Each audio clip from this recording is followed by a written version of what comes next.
Hello friends, I am Fronica ma'am. Today we will discuss class 9th chapter 1 economics story of village Palampur. आप सबको पता होगा कि आपकी एसएसटी की बुक जो है 4 पार्ट्स में डिवाइड है, history, civics, geography and economics, and economics is your 4th part. तो उसके लिए सबसे पहले आपको इकोनॉमिक्स का मीनिंग पता होना चाहिए कि what is economics. Economics is study of behavior of people about earning and spending of income। तो इकोनॉमिक्स का क्या मतलब होता है कि एक नॉर्मल इंसान कितना कमाता है और कितना खर्च करता है, वो हम किस में पढ़ते हैं? इकोनॉमिक्स में पढ़ते हैं। तो अब आपको पता चला होगा कि इकोनॉमिक्स के अंदर हम क्या पढ़ते हैं कि एक इंसान कितना कमाता है और कितना खर्च करता है। क्लास में आप लोगों को एक इंस्ट्रक्शंस और देना चाहती हूँ। आप मेरी वीडियो स्टार्टिंग से लेकर टिल एंड तक पढ़िएगा। उसमें मैं आपको ये बताऊंगी कि कैसे आपको इस चैप्टर में क्या क्या ट्रिक्स हैं और कैसे इस चैप्टर को आपको पढ़ना है, क्योंकि ये बहुत इंपॉर्टेंट क्वेश्चन है। बच्चों को पता ही नहीं चल पाता कि एनसीईआरटी उन्हें कैसे पढ़नी है, और पेपर पूरा एनसीईआरटी में से आता है। आपको किसी रेफरेंस गाइड की कोई ज़रूरत नहीं पड़ेगी, आपको सिर्फ एनसीईआरटी से पढ़ना है। और अगर आप मुझे पसंद करते हैं, मेरी वीडियो को सब्सक्राइब करते हैं या लाइक करते हैं, तो मेरे नोट्स भी आपको इस लिंक में मिल जाएंगे। तो हम स्टार्ट करते हैं अपना आज का चैप्टर। तो that is economics chapter 1 class 9 story of village Palampur. अब ये जो चैप्टर है, ये चैप्टर आपकी बुक में क्यों लिया गया है? क्योंकि इसका जो कंसेप्ट है वो प्रोडक्शन से रिलेटेड है। अब प्रोडक्शन क्या होता है? किसी भी चीज को प्रोड्यूस करना। अगर आप एक बिजनेसमैन हैं, आप कोई चीज बना रहे हैं या प्रोड्यूस कर रहे हैं, प्रोडक्शन कर रहे हैं, तो वो हम इस चैप्टर में पढ़ेंगे। अब ये एक हाइपोथेटिकल विलेज है। हाइपोथेटिकल विलेज मतलब इमेजिनरी विलेज। असली में ऐसा कोई विलेज नहीं है इंडिया में। ये एक हाइपोथेटिकल का मतलब होता है कि ये हमने बनाया है, रियल में ऐसा कोई विलेज नहीं है। क्योंकि इस विलेज में आपको हर तरह की फैसिलिटीज देखने को मिलेगी।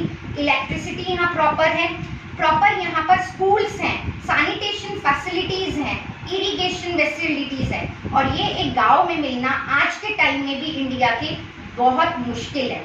तो this is an hypothetical village. और यहाँ के लोग सबसे ज्यादा क्या करते हैं? मेन एक्टिविटी उनकी क्या है? फार्मिंग, खेती बाड़ी करना। और यहाँ के लोग खेती बाड़ी के साथ साथ और भी काम करते हैं, स्मॉल स्केल मैन्युफैक्चरिंग। अब स्मॉल स्केल मैन्युफैक्चरिंग का मतलब क्या होता है? आपने देखा होगा कई किस लोग जो होते हैं गांव में रह के डेयरी फार्मिंग मतलब दूध का बिजनेस भी करते हैं, ट्रांसपोर्ट, पोल्ट्री फार्मिंग जो अपने यहाँ पर पोल्ट्री फार्म्स बना के रखते हैं। नेक्स्ट छोटे मोटे शॉपकीपर्स जो होते हैं, दुकानदार। वैसे स्मॉल स्केल मैन्युफैक्चरिंग का मतलब होता है जहां पर लेबर से ज्यादा काम लिया जाता है और मशीनों पर कम निर्भर रहा जाता है, वो एक स्मॉल स्केल मैन्युफैक्चरिंग का काम होता है। स्मॉल स्केल मैन्युफैक्चरिंग में आप मशीनों का ज्यादा इस्तेमाल नहीं करते, आप लेबर से ज्यादा काम लेते हो या लेबर इंटेंसिव वर्क ज्यादा करते हो, और that is a employment generated work. Clear है? उसके बाद ये जो गांव है पालमपुर, ये असली में नहीं है, ये इमेजिनरी गांव है। इसलिए यहाँ पर हर तरह से ये वेल कनेक्टेड है। और किस किस से कनेक्टेड है? ये इस गांव के पास एक विलेज है, नियर बाय विलेज रायगंज, और उस रायगंज जो है ये इसका पालमपुर का नियर बाय विलेज है और एक वो बहुत बड़ा गांव है। ठीक है। नेक्स्ट, इस विलेज में कितने लोग रहते हैं? 450 फैमिलीज रहती हैं। और इसी विलेज में 2 प्राइमरी स्कूल भी हैं। प्राइमरी स्कूल मतलब 1st to 5th क्लास का स्कूल। सेकेंड 1 हाई स्कूल है। हाई स्कूल मतलब 1st क्लास से लेकर क्लास 12 तक का स्कूल। एंड एक प्राइमरी हेल्थ सेंटर है। प्राइमरी हेल्थ सेंटर मतलब जैसे जहाँ पर डिस्पेंसरी की आपको मेडिसिन मिल जाती हैं, गवर्नमेंट हॉस्पिटल्स हैं। इवन यहाँ पर एक प्रॉपर हॉस्पिटल भी बना रखा है इस गाँव ने यहाँ के लोगों के इलाज के लिए। तो आपको पता चला कि इंडिया में तो ऐसा गांव पॉसिबल नहीं है। नेक्स्ट, अब ऑर्गेनाइजेशन ऑफ प्रोडक्शन का मतलब क्या होता है?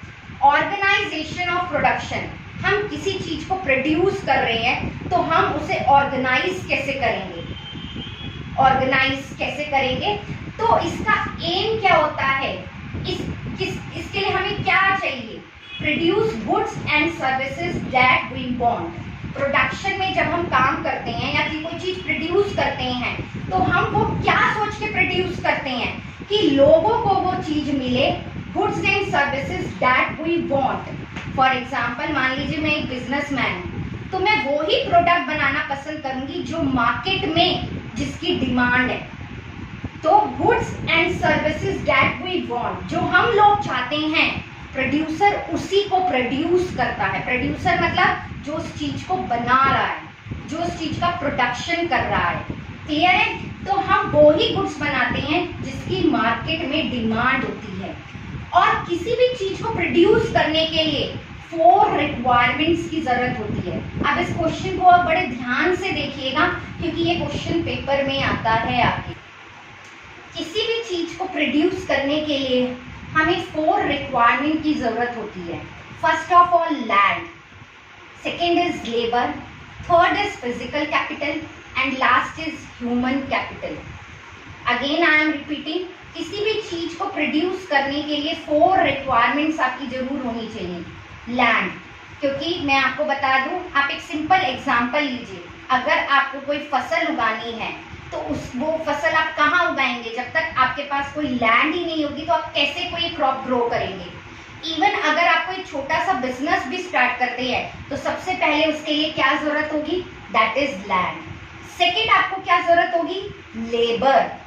थर्ड किस चीज की रिक्वायरमेंट होगी? Physical capital. तो लैंड के अंदर क्या क्या आता है? मिनरल्स भी आते हैं, वाटर भी आते हैं। अब मिनरल्स में आपको पता होगा कि मिनरल्स क्या होते हैं, एंड वाटर, ये भी लैंड का ही पार्ट है। नेक्स्ट लेबर, लेबर की रिक्वायरमेंट होती है मैनुअल, जो पढ़ी लिखी हो, एजुकेटेड हो, जिसे हर फील्ड की नॉलेज हो, इवन 10th क्लास वो पास हो या 12th क्लास वो पास हो। प्लस अनस्किल्ड लेबर, जिसने पढ़ाई भी नहीं कर रखी लेकिन उसे स्किल आता है, मतलब अनस्किल्ड मतलब जिसे उस चीज की नॉलेज, उस काम का करने का तरीका आता हो। तो लेबर दोनों तरीके की चलती है, मैनुअल हो या अनस्किल्ड हो। अब थर्ड रिक्वायरमेंट क्या होती है? That is your physical capital. बिना फिजिकल कैपिटल के आप लेबर से काम नहीं ले सकते हो। फिजिकल कैपिटल क्या होता है? जब कोई चीज बनकर तैयार होती है। एक सिंपल सा एग्जांपल लीजिए कि मुझे एक केक बनाना है। सिंपल एग्जांपल ले रही हूँ, आपको एक केक बनाना है। केक बनाने के लिए आपको डायरेक्ट तो केक बन नहीं जाएगा, उसके लिए आपको रॉ मटेरियल चाहिए होगा, raw material. And raw material is a part of working capital. Working capital के अंदर क्या क्या आता है? मनी, पैसा, and raw material. Raw material में जो भी आपको उसके लिए रिक्वायरमेंट है, व्हीट है, क्रीम है, whatever things required for making cake, तो वो सब चीजें आपको इसके अंदर चाहिए होंगी। और फिजिकल कैपिटल जो होता है वो 2 तरीके का होता है, fix capital and working capital. Fix capital वो होती हैं जिसे उन चीजों को आप कुछ सालों तक इस्तेमाल कर सकते हो। फॉर एग्जाम्पल जितने भी टूल्स हैं, जितनी भी मशीन्स हैं, इवन बिल्डिंग, लैंड, जिस लैंड पे आपका प्रोडक्शन होगा, आप कोई चीज प्रोड्यूस कर रहे हो, सबसे पहले आपको उसके लिए क्या चाहिए? एक लैंड चाहिए। सेकंड आपको क्या चाहिए?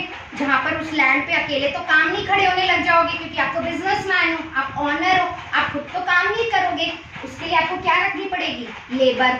अब लेबर अपने हाथों से तो काम कर ही रही है, लेकिन उन्हें टूल्स की भी तो जरूरत होगी। टूल्स मतलब औजार।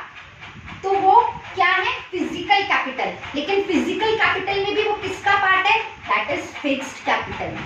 अब सबसे इंपॉर्टेंट बात जो उसके लिए एक और चीज की रिक्वायरमेंट है, that is working capital. Working capital is money. बिना पैसों के तो कुछ नहीं काम हो सकता, कोई चीज प्रोड्यूस भी नहीं हो सकती। और raw material. This question is very important for exam point of view. क्या के एग्जाम में पूछा जाता है what is the basic difference between fixed capital and working capital. Both are the part of the physical capital. Fixed capital are those things which can be used for many years. For example, tools and machines. उनकी life बहुत ज़्यादा होती है। Working capital जो आप सिर्फ कुछ समय के लिए और इन हैंड यूज करते हो और यूज करते हो उसे। फॉर एग्जाम्पल मनी और raw material. Use and throw, use किया और खत्म हो गया वो। Next, last and very important is human skill. Without brain you can't do anything. Human capital is nothing but your skill, your knowledge, your creativity. आप कोई भी चीज प्रोड्यूस कर रहे हो, इवन आप एक जो मेरे हाथ में ये स्केल है, ये स्केल कहीं ना कहीं बना होगा, किसी फैक्ट्री में बना होगा, इसे किसी ने बनाया होगा। तो इसके लिए लैंड भी मिल गई इसे बनाने के लिए, इसे बनाने के लिए लेबर भी मिल गई, इसे बनाने के लिए फिजिकल कैपिटल भी मिल गई। लेकिन इसका जो दिमाग लगाया कि मुझे स्केल का बिजनेस करना है, स्केल प्रोड्यूस करना है, तो वो जो इसका ऑनर है उसने अपने दिमाग का इस्तेमाल करा है, अपनी स्किल्स का इस्तेमाल करा है, अपनी नॉलेज का इस्तेमाल करा है। That is nothing, that is human capital. Human capital is nothing but your brain. हम आज क्यों पढ़ रहे हैं? क्योंकि आप अपने देश में आगे जाके ह्यूमन कैपिटल फॉर्मेशन बनोगे। ह्यूमन कैपिटल कुछ नहीं है, वो आपका ब्रेन है। आप अभी पढ़ रहे हो, क्यों पढ़ रहे हो?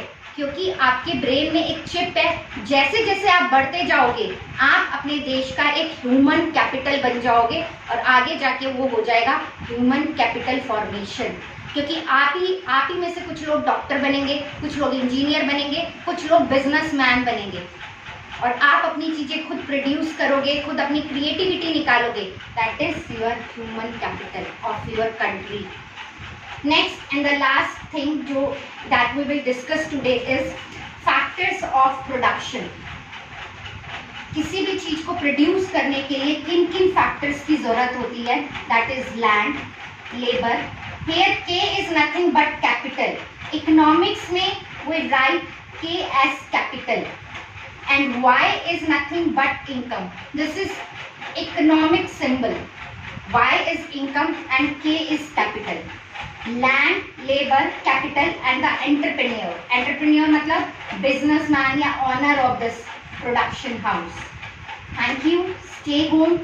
Stay safe. लेकिन आपको लास्ट में मैंने बोला था, स्टार्टिंग में अपनी वीडियो में बोला था कि मैं आपको एक टिप बताऊंगी इस चैप्टर की। अगर आपको इस चैप्टर में अच्छे नंबर लेने हैं या अच्छे से पढ़ना है तो आपको एनसीईआरटी की बुक से इस चैप्टर को ज़रूर पढ़िएगा, क्योंकि पेपर एनसीईआरटी में से आता है।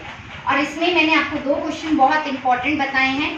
चाहे आप किसी भी स्कूल से हो, कहीं से भी हो, तो दोनों क्वेश्चन पेपर में ज़रूर आते हैं।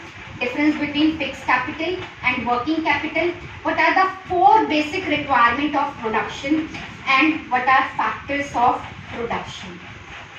अगर आपको मेरी वीडियो अच्छी लगी हो please like, share and subscribe ज़रूर करिएगा मेरे चैनल को। Thank you.